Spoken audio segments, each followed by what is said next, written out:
Alright, so I'm gonna demonstrate or just tell you guys how to fall in love with the grind. And well, first I should probably tell you guys what the grind is. Most people think like the grind is like a physical thing, like they're like a beast in the gym, like like a rock, no neck type dude. But like really, the grind to me is just waking up and doing something you might not at first want to do, but it's just to better yourself and like better your future. So like despite all of the conflicts or disagreements with yourself that you have, you still do it. So yeah, that's the grind is. Second step is to create a habit. Now, my aunt told me when I was younger, and it stuck with me for a while, that it takes a month to make something a habit. Now it's up to you to make that a good or bad habit. And I have a lot of bad habits, you know what I'm saying? I like to read a lot of books. But one of my good habits that I've learned is to just like be persistent with whatever I do, like reading books. So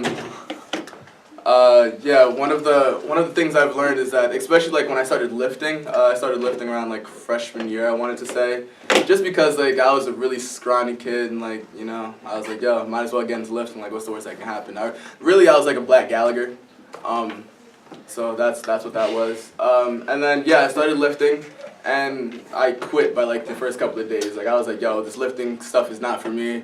Like what did AI say when like he was like, why didn't you lift weights? He said, shit was too heavy.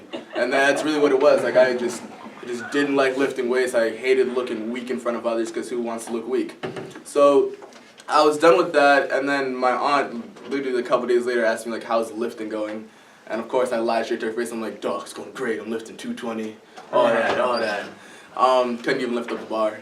So yeah, so then it got to that, and then I don't know, one day I was just walking past the gym and I just remembered like me lying to her, and I hate lying to people.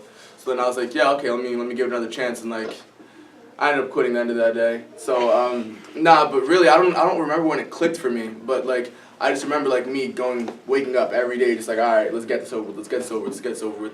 And like that, like, all right, nothing to it but to do it mentality like really just helped me learn how to be successful and not just give up just because something was hard the first try. And that later transitioned into me, sophomore year, coming into Bacon, or actually I should probably do junior year. That's when I've been lifting for about 2 years.